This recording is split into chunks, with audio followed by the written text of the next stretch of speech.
Montana Territory, 1872. The dust cloud rising from the main road caught Warren Zimmerman's eye as he stood on the porch of his ranch house. Through narrowed eyes, he watched a lone figure on horseback approach, silhouetted against the setting sun. His foreman, Thomas, joined him at the railing. "Expecting company, boss?" Thomas asked, chewing thoughtfully on a toothpick. "No," Warren replied, his deep voice carrying the authority that had helped him build the most prosperous cattle ranch in Paradise Valley. At 32, Warren had accomplished what most men twice his age could only dream of. The Z-Bar Ranch sprawled across 5,000 acres of prime Montana grazing land, with herds that grew larger each year. The rider drew closer, and Warren could now see it was a woman, sitting straight-backed in the saddle. Her dark hair was pulled back beneath a modest bonnet, and she wore a simple traveling dress, dusty from the journey. "That'll be the new schoolteacher," Thomas said. "Heard she arrived in town yesterday." Warren frowned. "School doesn't start for another month. And why would she be coming here?" The woman reached the main gate and guided her horse up the long drive toward the house. As she approached, Warren noticed her fine features and determined expression. Something about her posture suggested Eastern breeding, not the typical frontier woman. "Mr. Zimmerman?" she called, bringing her horse to a stop. "I'm Violet Osborne. I've been appointed as the new schoolteacher for Paradise Valley." Warren stepped forward. "Miss Osborne, what brings you to Z-Bar Ranch?" She dismounted with practiced ease that surprised him. "I've come to discuss an important matter with you, sir. One that concerns the children of your ranch hands and the neighboring farms." Warren's expression remained impassive as he helped her tie her horse. "Come inside then. Thomas, have Mrs. Cooper prepare some refreshments." Leading Miss Osborne into his study, Warren was struck by how out of place she looked amid the rustic furnishings. Her posture remained rigidly proper, but her eyes, a striking shade of amber, took in everything with intelligent curiosity. "I'll come directly to the point, Mr. Zimmerman," she said once seated. "The schoolhouse in town won't be ready until late October at the earliest. Construction has been delayed due to material shortages." Warren nodded. "I'm aware. I donated lumber for the project." "Yes, and that was most generous," she acknowledged. "However, this creates a problem. The children need education now, not 2 months from now. Many of them haven't had proper schooling in over a year." Warren leaned back in his chair. "And what do you propose, Miss Osborne?" "I need a temporary place to teach," she said, meeting his gaze directly. "And I believe your northern barn, the one not currently being used for livestock, would serve admirably." Warren nearly choked on his coffee. "You want to use my barn as a schoolhouse? It's sturdy, spacious, and centrally located for all the surrounding homesteads," she explained. "With minimal adjustments, it could serve as a perfectly adequate classroom until the proper building is completed." "Miss Osborne, that barn is for storage and—" "Mr. Zimmerman," she interrupted, a flash of passion breaking through her proper demeanor. "There are 27 children in this valley who need education. Children of your own ranch hands included. Surely you can spare one empty building for a matter of such importance." Warren studied her face. There was something compelling about her conviction, about the fire behind those amber eyes. "And if I refuse?" he asked, testing her. Her chin lifted slightly. "Then I shall be forced to hold classes outdoors beneath the cottonwood grove by the creek. It's on public land, after all, though I'd hate for the children to be exposed to the elements as autumn approaches." A smile threatened the corner of Warren's mouth. He stood and walked to the window, looking out over his vast property. Something about this woman's determination stirred him. "You may use the barn temporarily," he said finally, turning back to her. "On one condition." "And what might that be?" "That you dine with me this evening and explain exactly how a refined Eastern lady came to be teaching in the wilds of Montana Territory." A slight blush colored her cheeks, but she nodded. "I accept your condition, Mr. Zimmerman." Neither of them could have predicted how that simple agreement would change both their lives forever. Over dinner, Warren learned that Violet Osborne was far more interesting than he had initially assumed. 26 years old, she had taught at a prestigious girls' school in Boston before answering the call for teachers in the Western Territories. "My father was disappointed," she admitted, cutting into the roast beef that Mrs. Cooper had prepared. "He had higher aspirations for me than teaching frontier children." "And what did your father envision?" Warren asked, finding himself genuinely curious. A suitable marriage to a business associate 20 years my senior, she replied with a wry smile.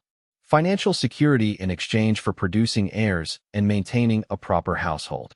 Warren raised an eyebrow. And that prospect didn't appeal to you? I believe marriage should be based on mutual respect and affection, she said. Besides, I wanted to make a difference. These children deserve education as much as any Boston debutante. Warren regarded her thoughtfully. Most people come west seeking fortune or escape. You're the first I've met who came seeking purpose. Their conversation flowed easily, touching on literature, politics, and the challenges of frontier life. As the evening progressed, Warren found himself increasingly intrigued by Violet's intelligence and forthright manner. Will you show me the barn tomorrow? She asked as they finished dessert. I'd like to determine what supplies might be needed before classes begin. Of course, Warren agreed. Though I must warn you, it's hardly the classroom you're accustomed to in Boston. Mr. Zimmerman, I've learned that the best education often happens in the most unexpected places. As Warren escorted her back to town in his buggy that evening, he found himself wondering what other surprises Miss Violet Osborne might bring to Paradise Valley. Little did he know that his decision to allow her use of the barn would soon plunge him into a conflict that threatened everything he had built and offer a chance at something he never knew he wanted. The first day of school arrived with the crisp air of early September. Warren rode out to the northern barn earlier than usual, ostensibly to check on some equipment.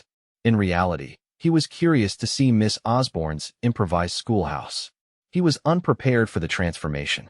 The barn interior had been swept clean, with hay bales arranged as benches. Wooden planks laid across barrels formed makeshift desks. At the front stood a small table and chair, evidently Miss Osborne's desk, and beside it, a large slate board propped on an easel. Children began arriving. First the ranch hands' children, then those from neighboring homesteads. They stared at Warren with wide eyes as they filed in, clutching worn books and slates.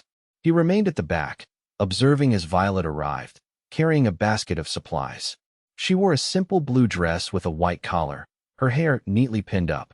Despite the humble surroundings, she conducted herself with the dignity of someone presiding over the finest academy. Good morning, children, she called cheerfully. Welcome to our school. I see we have a special visitor today. All heads turned toward Warren, who suddenly felt out of place. Mr. Zimmerman has generously allowed us to use this barn for our lessons, Violet explained. Shall we thank him?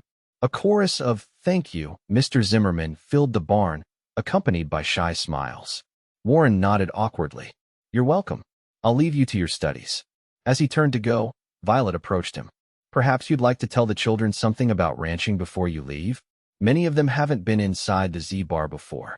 Put on the spot, Warren hesitated, then found himself talking about cattle, grasslands, and the upcoming roundup.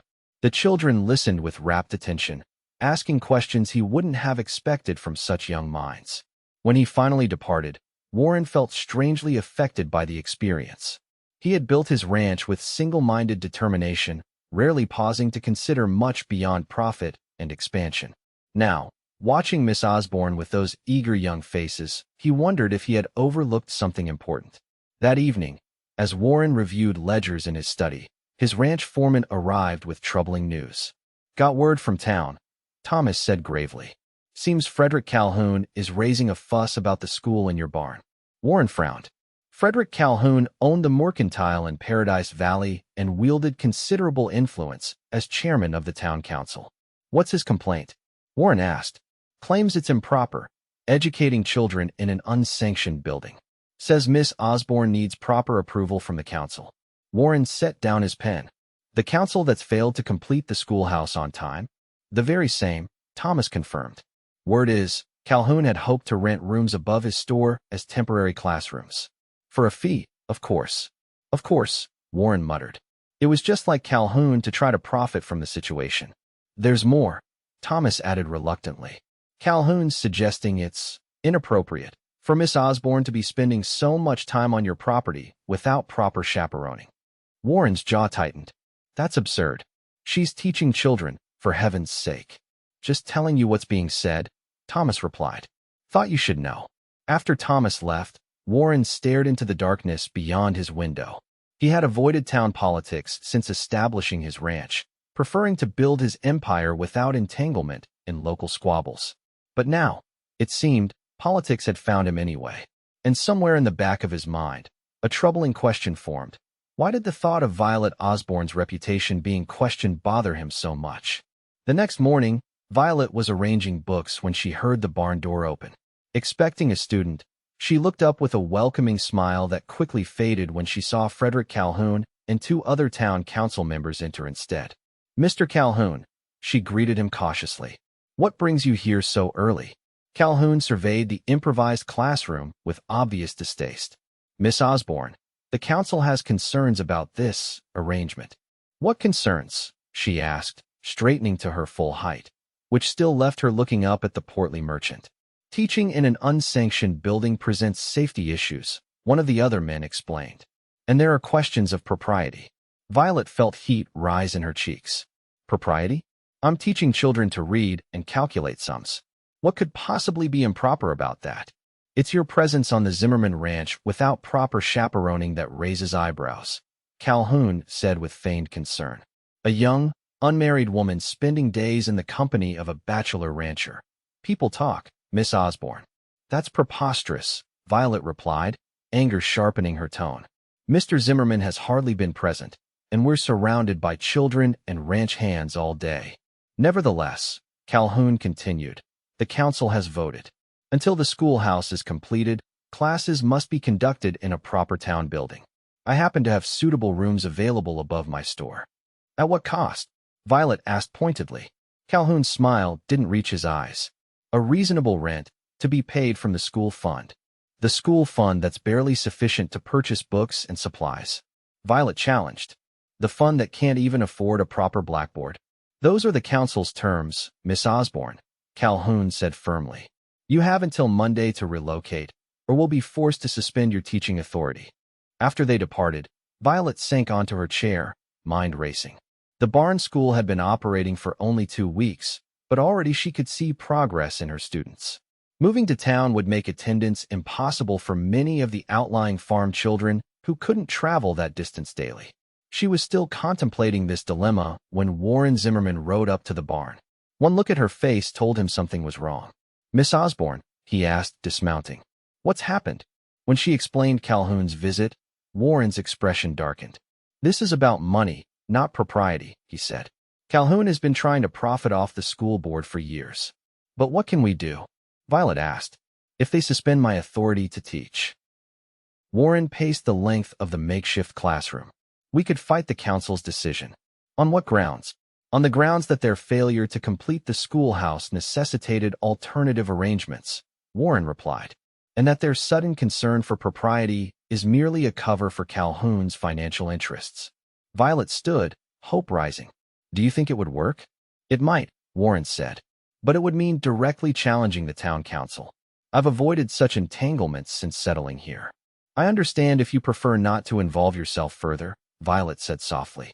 "You've already been generous with the use of your barn."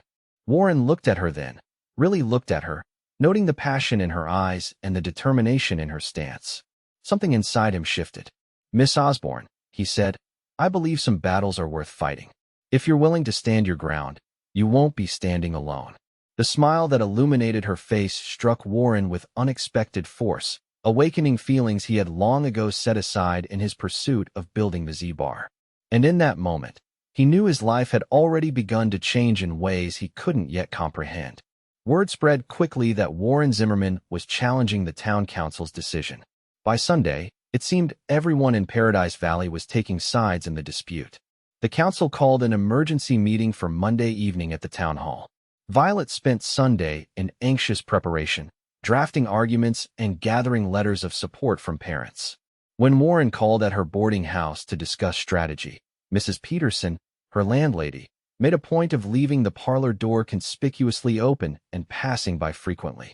"It seems Mr. Calhoun's rumors about propriety have made an impression," Violet observed wryly. Warren's mouth quirked in a half-smile. "Mrs. Peterson has always been attentive to the social standing of her boarders." "This is exactly what concerns me," Violet admitted. "If my reputation is damaged, I can't be effective as a teacher." "Your reputation will remain intact," Warren assured her. Once people understand Calhoun's true motives, they'll see his claims for what they are, a transparent attempt to line his own pockets. As they reviewed their arguments for the council meeting, Warren found himself increasingly aware of Violet's proximity. The scent of lavender clung subtly to her hair, and when she leaned forward to point out something in her notes, a stray curl escaped from her otherwise neat arrangement. "Mr. Zimmerman?" she asked, noticing his distraction. "Do you disagree with this point?" "No," he said, collecting himself. "Your reasoning is sound. I was just considering the council members most likely to be sympathetic." The council meeting the next evening drew nearly everyone in Paradise Valley. The small town hall overflowed with ranchers, farmers, merchants, and their families. Warren noted with satisfaction that most of his ranch hands had come to show support. Frederick Calhoun called the meeting to order with obvious displeasure at the turnout. "We're here to address the unsanctioned school operating on Z-Bar Ranch property," he announced. "The council has already determined this arrangement violates both safety standards and social propriety." "I'd like to address those concerns," Violet said, rising from her seat in the front row.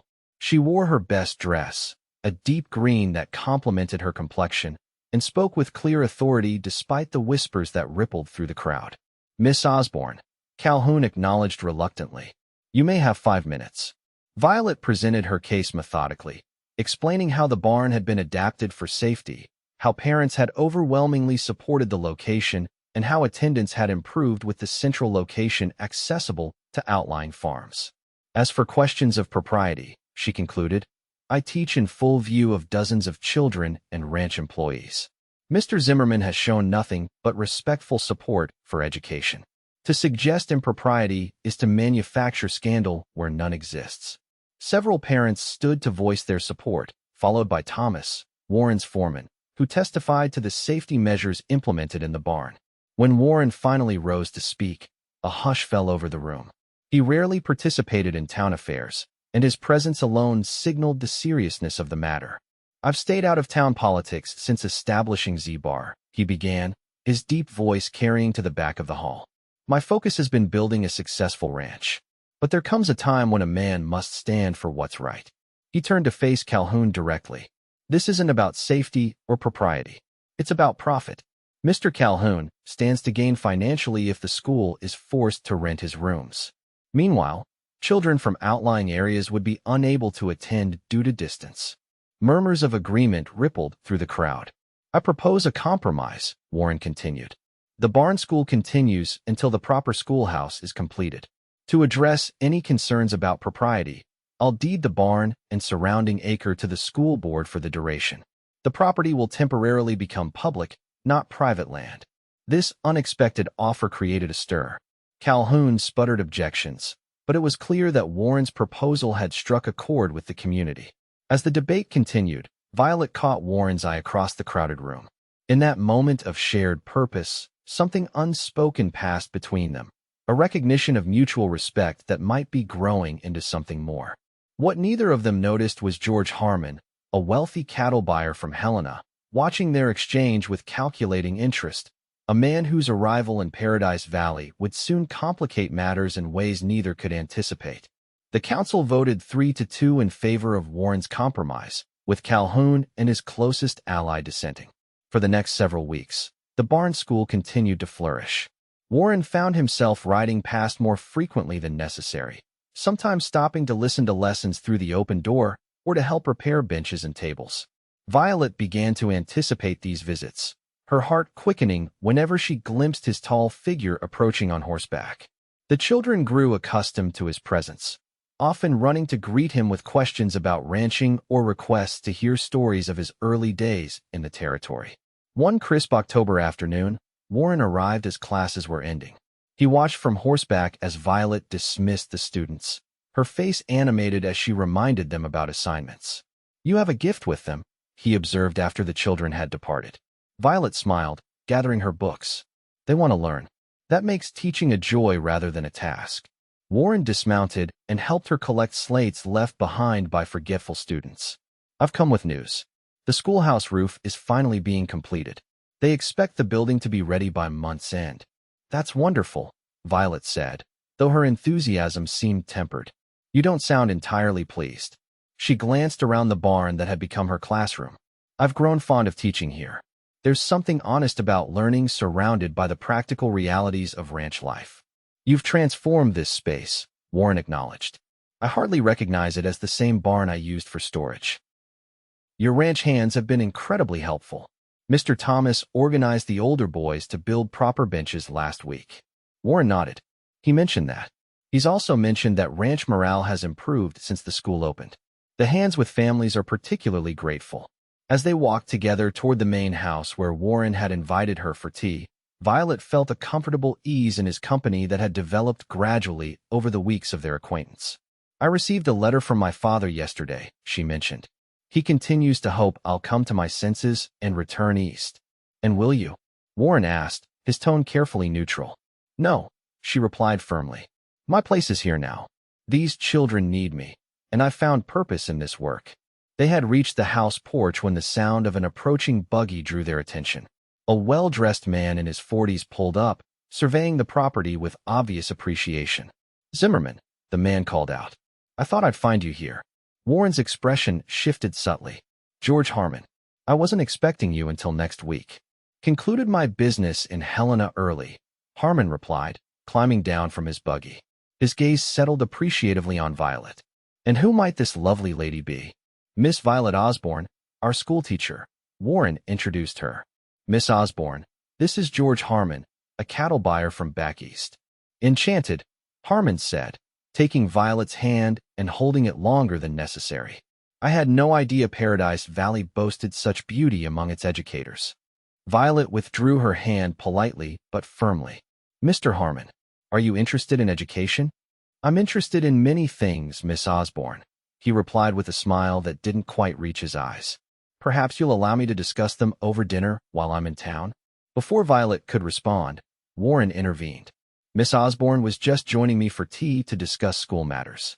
You're welcome to join us, Harmon, though I suspect you'd prefer to discuss the cattle purchase. A look of understanding passed between the men, something territorial that Violet couldn't quite decipher.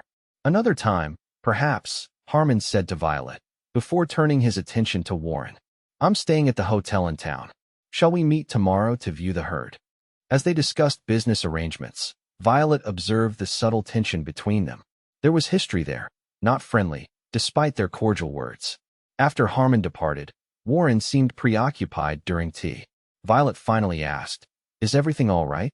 You seem troubled by Mr. Harmon's arrival. Warren considered his response carefully. George Harmon is a shrewd businessman. Some might say ruthless. He represents Eastern investors looking to expand their holdings in Montana territory.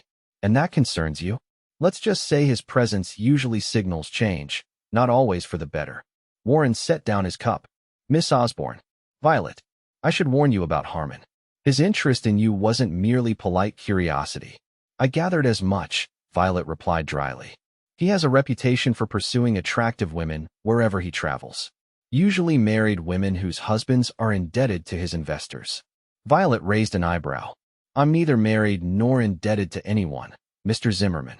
No, Warren agreed, something unreadable flickering in his eyes.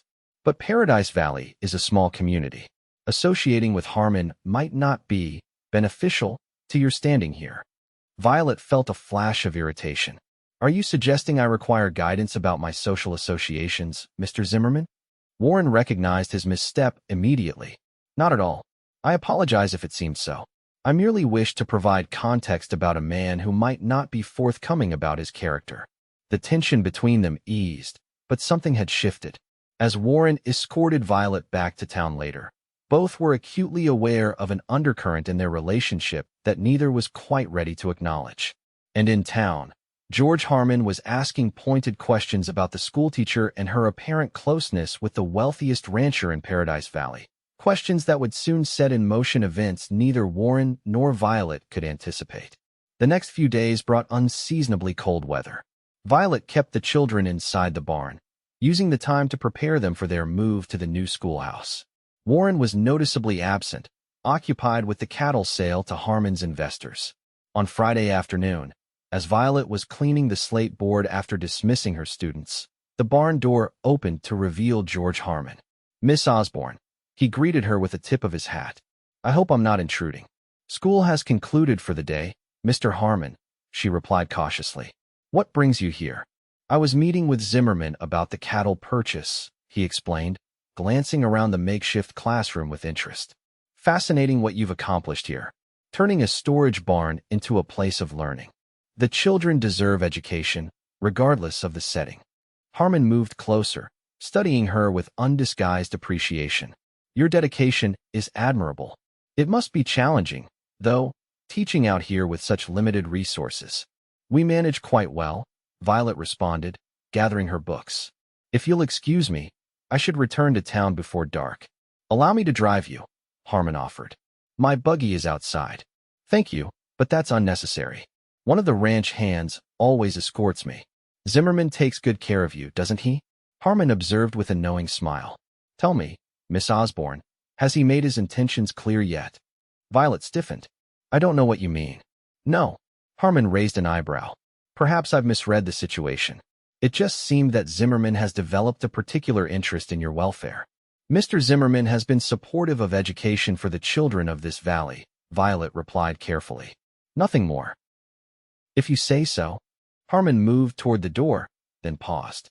You know, I'll be establishing a permanent office in Helena. I'll need someone with refinement and education to manage correspondence and accounts. The position would pay considerably more than teaching. Violet looked up sharply. Are you offering me employment, Mr. Harmon? Consider it a suggestion of possibilities, he replied. A woman of your intelligence and beauty deserves more than this. He gestured at the humble classroom. Before Violet could respond, the barn door opened again, and Warren entered. His expression darkened upon seeing Harmon. I thought you'd left for town, Warren said to the cattle buyer, his tone cool.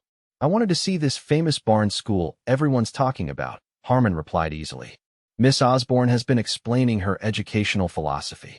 The tension between the two men was palpable. Violet quickly gathered her remaining belongings. Thomas is waiting to escort you to town, Miss Osborne, Warren said, not taking his eyes off Harmon. Thank you, she replied, moving toward the door. Good evening, gentlemen. As she departed, she heard Harmon say, You're playing a dangerous game, Zimmerman, followed by Warren's terse response. Stay away from her, Harmon. The exchange troubled Violet deeply. What game was Harmon referring to? And why did Warren feel entitled to warn people away from her? The questions swirled in her mind during the silent ride back to town. The following day, Saturday, Violet was helping at the new schoolhouse, arranging books and supplies for the upcoming move. She was startled when Mrs. Peterson, her landlady, burst in, clearly agitated. Miss Osborne, have you heard the terrible news? What news, Mrs. Peterson? There's been a fire at the Z-Bar Ranch. One of the barns is completely destroyed. Violet's heart seized. Which barn? Was anyone hurt? I'm not certain, Mrs. Peterson replied. People are saying it was suspicious, not an accident. Without waiting to hear more, Violet rushed outside and managed to secure a ride with a farmer heading in the direction of the ranch. The journey seemed interminable, her mind conjuring terrible possibilities with each passing minute. When they finally reached Z-Bar Ranch, Violet was relieved to see that the school barn remained intact. It was another building, a hay storage barn near the southern pasture, that had burned. Ranch hands were still dousing smoldering timbers with water from a nearby stream. She found Warren directing the cleanup, his face grim and smudged with soot. Mr. Zimmerman, I heard about the fire and feared the worst, she called, hurrying toward him. He turned, surprise registering on his tired face. Miss Osborne, you shouldn't be here. Was anyone hurt? She asked anxiously. No, thankfully. We caught it before it spread to the livestock pens. His expression hardened. It wasn't an accident. You're certain? Warren nodded grimly. The fire was set deliberately. Thomas found evidence of coal oil at multiple points of origin. Who would do such a thing? Violet asked, horrified. Warren's gaze drifted toward the main road to town. I have my suspicions. As they stood amid the destruction, Violet realized how easily it could have been the school barn that burned, with children inside. The thought chilled her. Mr. Zimmerman, she said quietly, if someone has a vendetta against you because of the school, this isn't about the school, Warren interrupted. It's about land and power. Always has been. Before he could elaborate, Thomas approached. Boss, Sheriff Miller is here. Says he needs to speak with you urgently. Warren turned to Violet. You should return to town. This isn't your concern. But if this is connected to the school in any way, it isn't, Warren insisted, though his expression suggested he wasn't entirely convinced. Please, Violet, go back to town where it's safe. It was the first time he had used her given name without formality, and something in his tone, a note of genuine concern, persuaded her to comply. As she rode back toward Paradise Valley, Violet couldn't shake the feeling that events were spiraling beyond her control.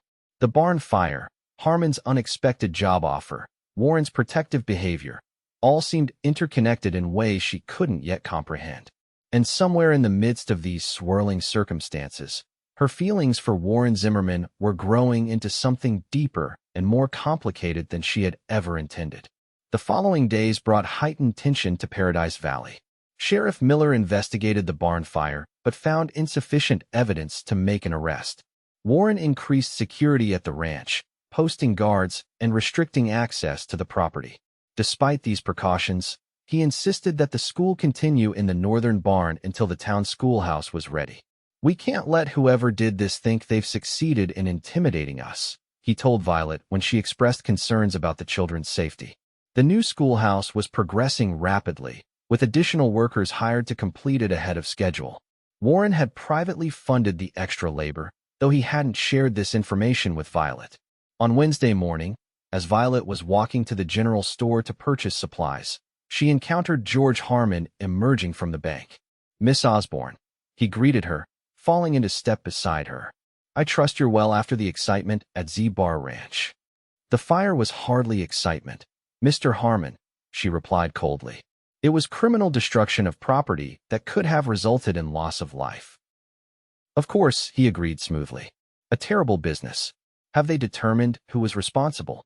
Something in his tone, a hint of satisfaction perhaps, raised Violet's suspicions. Not yet, though I understand Sheriff Miller has several leads. This was an exaggeration, but Harmon's momentary discomfort suggested the tactic was effective. I hope they identify the culprit soon, he said. In the meantime, have you considered my offer of employment in Helena? I have not, Violet replied firmly. My commitment is to the children of Paradise Valley.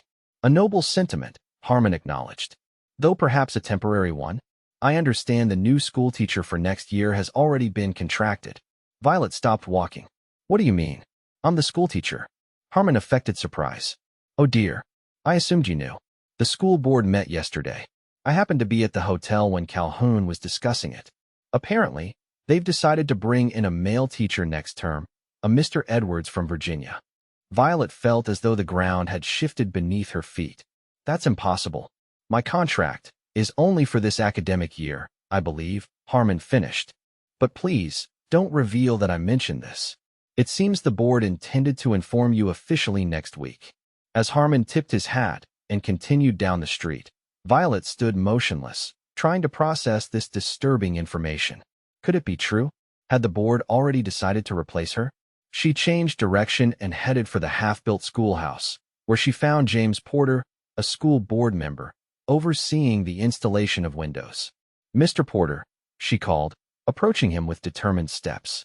I need to speak with you about next year's teaching position. Porter's uncomfortable expression confirmed her fears before he even spoke. Miss Osborne, I suppose you've heard then. Is it true? Has the board already hired my replacement? Porter sighed heavily. It wasn't an easy decision. You've done remarkable work with the children. But certain board members felt that a more permanent arrangement would benefit the school. Permanent, Violet repeated. You mean a male teacher? Someone who isn't likely to marry and leave the position. That's part of the consideration, Porter admitted. And Mr. Edwards has experience establishing proper schools in frontier communities. He's trained in the latest educational methods. I see, Violet said, struggling to maintain her composure. And when was the board planning to inform me of this decision? After the new schoolhouse opening, Porter replied, unable to meet her eyes. We didn't want to disrupt the transition. Violet nodded stiffly. Thank you for your honesty, Mr. Porter. I should prepare for today's lessons. She walked away with her head held high, refusing to show how deeply the news had shaken her. By the time she reached the Z-Bar Ranch, she had composed herself outwardly, though inwardly she was in turmoil. Warren was in the barn when she arrived, helping Thomas repair a bench that had broken the previous day. "Miss Osborne," he greeted her, his smile fading as he noticed her expression. "Is something wrong?" "No," she replied automatically. "Just a busy morning." Warren didn't appear convinced, but he didn't press the issue. "The schoolhouse is coming along well. Should be ready next week, ahead of schedule." "So I've heard," Violet said, unpacking her teaching materials with mechanical efficiency. "Mr. Porter was there this morning." "Porter's a good man," Warren observed. "One of the few on the school board with genuine interest in education." Violet nearly responded with the truth about her conversation with Porter, but stopped herself. Her employment status was her concern, not Warren's. Besides, she needed time to consider her options without his influence. Throughout the day, Violet maintained her focus on the children, refusing to let her personal disappointment affect her teaching. But during quiet moments, her mind returned to Harmon's job offer. If Paradise Valley no longer needed her services, perhaps Helena would provide new opportunities. After dismissing the children, Violet lingered in the barn, mentally cataloging the books and materials that belonged to her versus those owned by the school board. So absorbed was she in this inventory that she didn't notice Warren's return until he spoke. "You've been distracted all day," he said from the doorway. "Something is troubling you." Violet considered deflecting again, but found she lacked the energy for pretense. "The school board has hired my replacement for next year, a Mr. Edwards from Virginia." Warren's surprise appeared genuine. "When did this happen?" "Yesterday, apparently. They hadn't planned to tell me until after the new schoolhouse was operating." "That's unexpected," Warren said carefully. "Did they give a reason?" "They want someone permanent," Violet explained, unable to keep bitterness from her voice. "Someone male, with proper training. Someone who won't marry and abandon the position." "And is that your plan? To marry and abandon teaching?" Warren asked, watching her closely. "Of course not," Violet replied. "But apparently, being female makes me inherently temporary in their eyes." Warren's expression darkened. "Calhoun's behind this. He's never forgiven us for the barn school." "Perhaps," Violet acknowledged, "though it hardly matters now. The decision is made." "Decisions can be unmade," Warren stated. "The board can be persuaded to reconsider." Violet shook her head. "I don't want a position secured through pressure or influence, Mr. Zimmerman. If the community doesn't value my contribution enough to retain me, perhaps it's time I looked elsewhere." "Elsewhere?" Warren repeated, a new tension in his voice. "You're considering leaving Paradise Valley?" "Mr. Harmon has offered me a position managing his office in Helena," Violet admitted. "It would pay considerably more than teaching." Warren's reaction was immediate and forceful. "Harmon? You can't seriously be considering working for that man." "Why not?" Violet challenged, her frustration finally surfacing. "He recognizes my abilities and offers fair compensation. That's more than can be said for the school board." "Harmon doesn't care about your abilities," Warren countered. "He's using you to get to me." "Get to you?" Violet repeated incredulously. "Not everything revolves around you, Mr. Zimmerman. Perhaps he genuinely values my skills." "Harmon values nothing but power and acquisition," Warren insisted. "You don't know what he's capable of." "And you do?" Violet asked. "What history exists between you two that you haven't shared?" Warren hesitated, then sighed heavily. "It's a long story. One I'd prefer not to discuss here." "Of course not," Violet said, gathering her belongings. "Just as you'd prefer I not consider employment with your business rival. Just as you warned other men away from me without my knowledge or consent." "That wasn't, Mr. Zimmerman," Violet interrupted, her voice tight with emotion. "I appreciated your support of the school, but my future employment is my decision alone." She walked past him toward the door, but Warren gently caught her arm. "Violet, wait. Please." The genuine concern in his voice made her pause. "Have dinner with me tonight," he said. "At the ranch house. I'll explain everything about Harmon, about why I'm concerned. Then you can make your decision with all the facts." Violet hesitated, then nodded. "Very well, for the sake of making an informed decision." As she departed with Thomas for the ride to town, Violet wondered if she was merely postponing the inevitable. Paradise Valley no longer offered her a professional future. Yet something beyond her growing feelings for Warren Zimmerman, made the prospect of leaving unbearably difficult. Warren paced his study, mentally rehearsing what he would tell Violet about George Harmon. The truth was complicated, involving land disputes, water rights, and past betrayals. But she deserved to know why associating with Harmon would be dangerous, both personally and for the community she had come to serve. He was interrupted by Mrs. Cooper, his housekeeper, announcing that Thomas had returned from town. "Send him in," Warren instructed, pouring himself a small measure of whiskey to calm his nerves. Thomas entered looking troubled. "Boss, Miss Osborne asked me to deliver this." He handed Warren a folded note. Warren opened it with a sense of foreboding. "Mr. Zimmerman, I regret I must cancel our dinner engagement. Certain matters require my immediate attention in town. Please accept my apologies. Respectfully. V. Osborne." The formal tone and brevity spoke volumes. Warren looked up sharply. "What happened in town?" Thomas shifted uncomfortably. "When we arrived, Sheriff Miller was waiting for Miss Osborne. Said there'd been complaints about the barn school, concerns about safety given the recent fire." "Complaints from whom?" "Didn't say," Thomas replied. But Calhoun was hovering nearby, looking mighty pleased with himself. Warren crushed the note in his fist. "And Miss Osborne? How did she respond?" "Calmly," Thomas said. "Too calmly, if you ask me. Like someone who's made up their mind about something difficult." Warren downed his whiskey and reached for his hat. "Have my horse saddled. I'm going to town."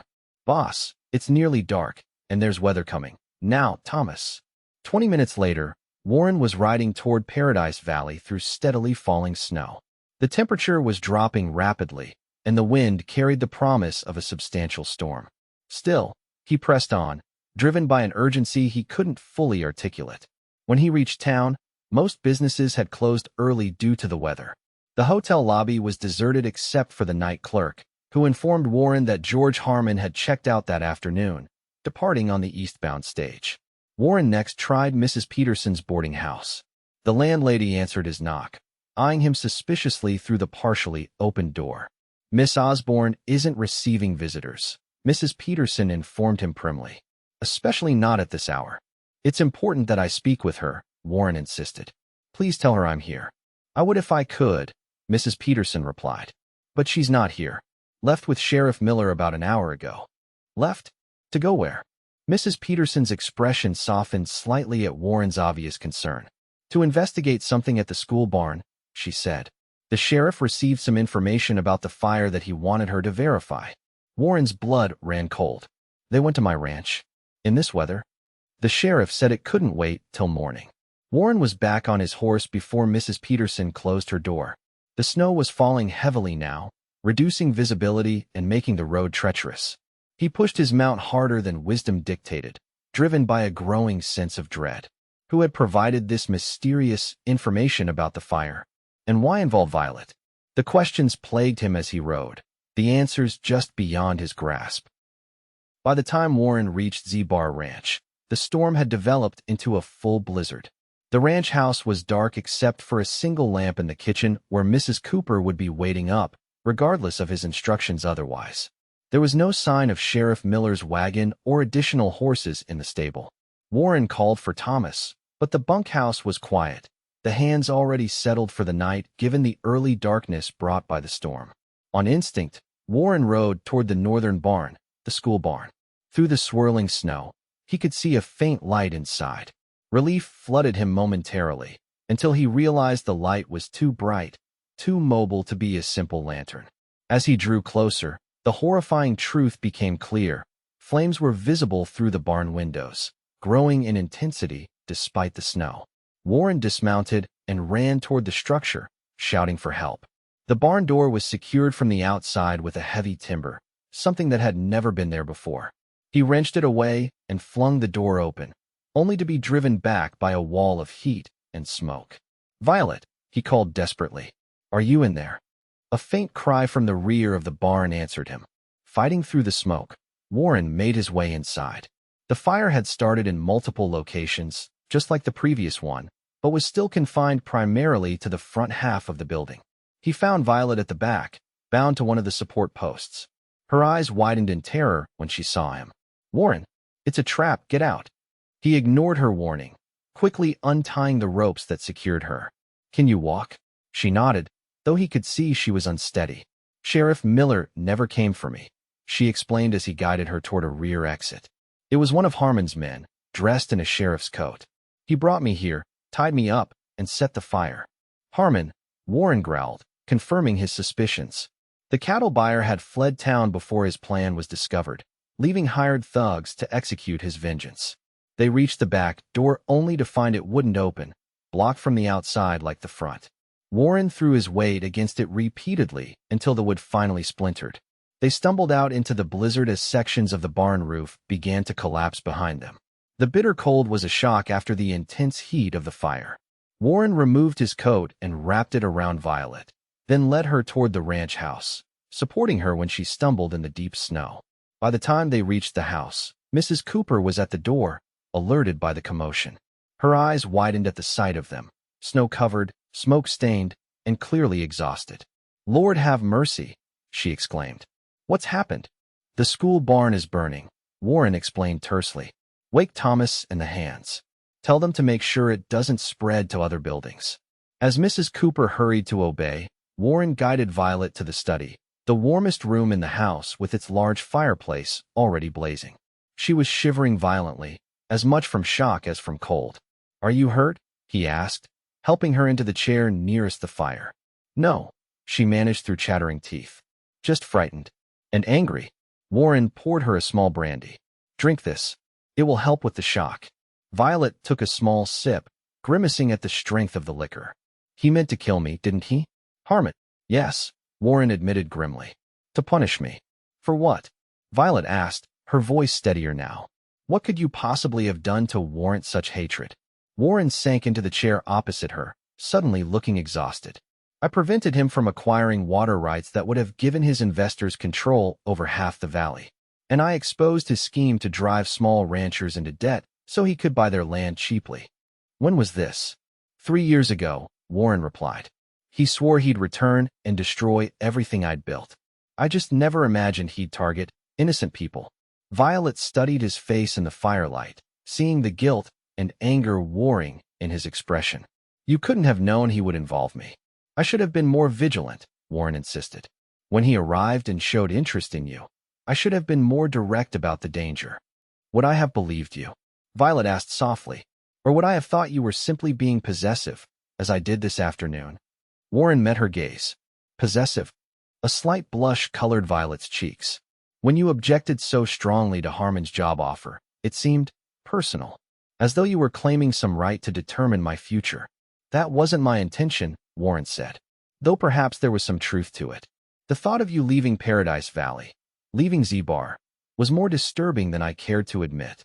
The admission hung in the air between them, fraught with unspoken implications. Before either could pursue the conversation further, Thomas arrived with news from the barn. "Fire's contained," he reported. "Won't spread to other buildings. But the school barn is a total loss." Warren nodded grimly. "Thank you, Thomas. And the man who brought Miss Osborne here under false pretenses?" "No sign of him," Thomas replied. "Must have fled after setting the fire." "Alert the hands to watch for strangers," Warren instructed. "And send someone to town at first light to notify Sheriff Miller, the real Sheriff Miller, about what happened here tonight." After Thomas departed, Warren turned back to Violet. "You should rest. Mrs. Cooper will prepare a room for you. The storm's too severe for travel back to town tonight." Violet nodded, suddenly aware of her exhaustion. "Warren, thank you for saving my life." It was the first time she had used his given name, and the intimacy of it wasn't lost on either of them. "I couldn't bear to lose you," he admitted quietly. "Not to Harmon. Not to Helena. Not to anything." The simple honesty of his words touched Violet deeply. As Mrs. Cooper led her upstairs to a guest room, she found herself wondering if disaster had finally forced them both to confront feelings they had been carefully avoiding for weeks. And as she drifted into exhausted sleep, one certainty emerged through the chaos of the evening. Whatever future awaited her, it was inextricably linked with Warren Zimmerman and the life he had built in Paradise Valley. The blizzard continued through the night and into the following day, isolating Z-Bar Ranch from town. Violet recovered quickly from her ordeal, though the implications of Harmon's actions continued to trouble her. "He won't get away with this," Warren assured her over breakfast. "Once the roads are clear, Sheriff Miller will issue warrants for Harmon and his accomplices." "Will that be enough?" Violet asked. A man who would attempt murder to satisfy a grudge seems unlikely to be deterred by legal consequences. Warren's expression hardened. I'll handle Harmon. My concern now is ensuring your safety and addressing the school situation. The school situation hardly seems important compared to attempted murder, Violet observed. It's all connected, Warren replied. Harmon used the school controversy to create division. He likely influenced Calhoun and the board to dismiss you, knowing it would create conflict between us. Violet considered this. If that's true, then my position was never about educational qualifications at all. No, Warren agreed. It was about isolating you, making you vulnerable to his offer, and about striking at something he knew I valued. The implication that Warren valued her sent warmth through Violet despite the circumstances. Still, practical concerns remained. The school barn is destroyed, she said. The new schoolhouse isn't ready. Where will the children learn in the meantime? Warren smiled for the first time that morning. I have a solution for that. Come with me. He led her through the snow-covered yard to the main barn, a massive structure that housed valuable livestock during the winter months. Inside, Warren had cleared a large section, setting up benches and tables much like those in the school barn. It's not ideal, he acknowledged, but it will serve until the town schoolhouse is completed. And it's more secure. My hands will keep watch day and night. Violet was touched by his foresight. You arranged this overnight? I couldn't sleep, Warren admitted. And practical problems are easier to solve than other matters. What other matters? Violet asked, though she suspected she knew. Warren turned to face her directly. Violet, last night made something abundantly clear to me. Life is uncertain, especially in this territory. Waiting for the right time to speak one's heart is a luxury we may not have. Violet's pulse quickened. What is it you wish to say? That I care for you, Warren stated simply. More than I've cared for anyone since coming west. That the thought of you leaving, whether for Helena or anywhere else, is unbearable. That I want you to stay, not just as Paradise Valley's teacher, but as a permanent part of my life. Violet felt a surge of emotion at his declaration. Warren, you don't need to respond now, he interrupted gently. I know the circumstances are extraordinary, and you've endured a terrible ordeal. I just couldn't let another day pass without telling you how I feel. Before Violet could formulate a response, they were interrupted by the arrival of Thomas, accompanied by Sheriff Miller and Frederick Calhoun, who had somehow made the journey from town despite the snow. Miss Osborne, Calhoun exclaimed upon seeing her. Thank heavens you're safe. When we learned of the deception, Sheriff Miller looked grim. Miss Osborne, I need to take your statement about what happened last night. We've already arrested one of Harmon's men trying to flee town this morning. As Violet recounted her experience, Calhoun's expression grew increasingly troubled. When she finished, he cleared his throat awkwardly. Miss Osborne, it appears I owe you an apology. I was influenced in certain decisions regarding your position. Harmon suggested that a more experienced teacher would bring prestige to our growing community. He offered to fund improvements to the new schoolhouse if we engaged his recommended candidate. And you believed him? Warren asked, his tone dangerously quiet. Calhoun had the grace to look ashamed. His references were impeccable, and his financial backing seemed genuine. Money has always been your weakness, Frederick, Sheriff Miller observed dryly. The board will meet tomorrow, Calhoun continued hastily. To reconsider your contract, Miss Osborne. Assuming you're still interested in teaching here. Violet glanced at Warren before responding. I would need to consider the terms carefully, and I would require assurances about the board's commitment to educational independence. Of course, Calhoun agreed quickly, clearly relieved she hadn't rejected the offer outright. We can discuss details once you've returned to town. After the sheriff and Calhoun departed, Warren turned to Violet with a raised eyebrow. You didn't accept immediately. No, she agreed. I need to be certain it's what I truly want. And is it? Warren asked, a hint of vulnerability beneath his usual confidence. Is teaching in Paradise Valley what you truly want? Violet took a step closer to him. Teaching, yes. But there are other considerations now. Such as a certain rancher who claims to care for me, Violet replied, a smile playing at her lips. A man who rescued me from a burning building and then spent the night arranging a new classroom rather than resting. Warren's expression softened. This man sounds devoted, if somewhat impulsive. He is both those things, Violet agreed. and I find I've grown rather fond of him, despite my best intentions to remain professionally detached. Warren took her hands in his. Fond enough to consider a more permanent arrangement than a teaching contract. That depends on the nature of the arrangement, Violet replied, though her racing heart betrayed her affected calm. Marriage, Warren said simply. A partnership in all things. You would continue teaching, of course, the children need you. But Z-Bar would be your home. We would build a life together.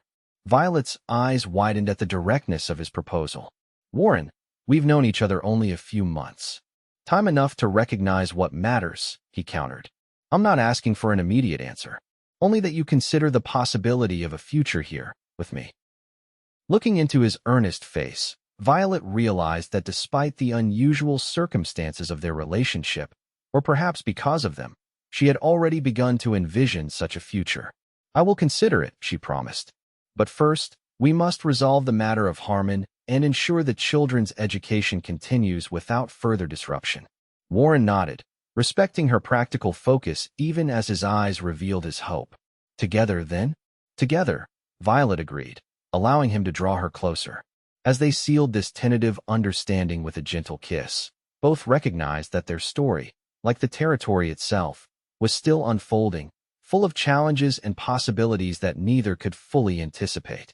But for the first time, they would face those challenges as partners, their separate paths merging into a shared journey that had begun the moment Warren Zimmerman found Violet Osborne teaching poor children in his barn. The following weeks brought significant changes to Paradise Valley.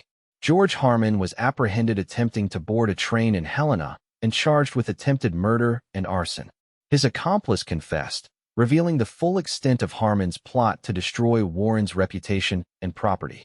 The town schoolhouse was completed ahead of schedule, with Warren discreetly funding the final construction phase. Violet was reinstated as teacher with a 3-year contract that included a substantial raise and provisions for educational independence. As winter settled over the valley, Warren and Violet's courtship progressed with a blend of traditional propriety and frontier practicality. They attended church together on Sundays, shared dinners at the ranch house, always with Mrs. Cooper present as chaperone, and worked side by side preparing educational materials for Violet's growing school. Word of their relationship spread quickly through the community, generating mostly positive reactions. A few raised eyebrows at the match between the wealthy rancher and the Eastern schoolteacher, but most recognized the genuine affection between them. On Christmas Eve, Warren hosted a celebration at Z-Bar Ranch for the school children and their families. The main house was decorated with pine boughs and red ribbons, and Mrs. Cooper had outdone herself preparing treats and hot cider. As the children performed songs and recitations they had learned under Violet's tutelage, Warren watched her with undisguised admiration. She moved among her students with natural grace, encouraging the shy ones and gently redirecting the exuberant. Later, after the guests had departed and only close friends remained, Warren led Violet to the fireplace in the study. I have a gift for you, he said, producing a small package wrapped in silver paper. Violet opened it carefully to reveal a leather-bound journal with her initials embossed on the cover. It's beautiful, she murmured, running her fingers over the fine leather. Open it, Warren encouraged. Inside, on the first page, Warren had written, To Violet, for recording our story as it unfolds. With love and admiration. Warren beneath this inscription was a simple sketch of the barn where they had first worked together, the structure that had brought them into each other's lives. I commissioned it from that traveling artist who passed through last month, Warren explained.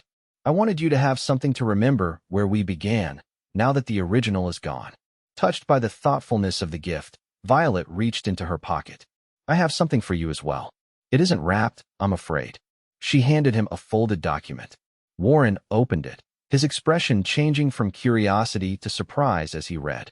This is a deed, he said, looking up at her. Yes, Violet confirmed. For a parcel of land adjacent to the schoolyard. I've donated it for an educational garden and library building, to be constructed next spring. Warren studied the document more carefully, his eyes widening when he reached the final page. This is registered to Violet O. Zimmerman. Violet smiled, a blush coloring her cheeks. I took the liberty of anticipating a change in my name. If I was presumptuous, She didn't finish the sentence because Warren had pulled her into his arms, kissing her with an intensity that left no doubt about his feelings regarding her presumption. "Does this mean you've considered my proposal?" he asked when they finally separated. "I have," Violet replied, "and my answer is yes. Though I insist on continuing to teach, at least until suitable children of our own require my attention." Warren's face lit with joy at this additional implication. "I wouldn't have it any other way. Your teaching is part of who you are, part of why I love you." The wedding took place on a perfect spring day in May 1873. The entire community turned out for the celebration, which combined Warren's resources with Violet's attention to meaningful detail. The ceremony was held in the newly completed schoolhouse, decorated with wildflowers gathered by Violet's students. Afterward, the reception at Z-Bar Ranch featured a feast that Mrs. Cooper would boast about for years to come. The couple's first dance was accompanied by a fiddler and pianist brought in specially from Helena. As they moved across the improvised dance floor, Warren held Violet close, marveling at how completely she had transformed his life in less than a year.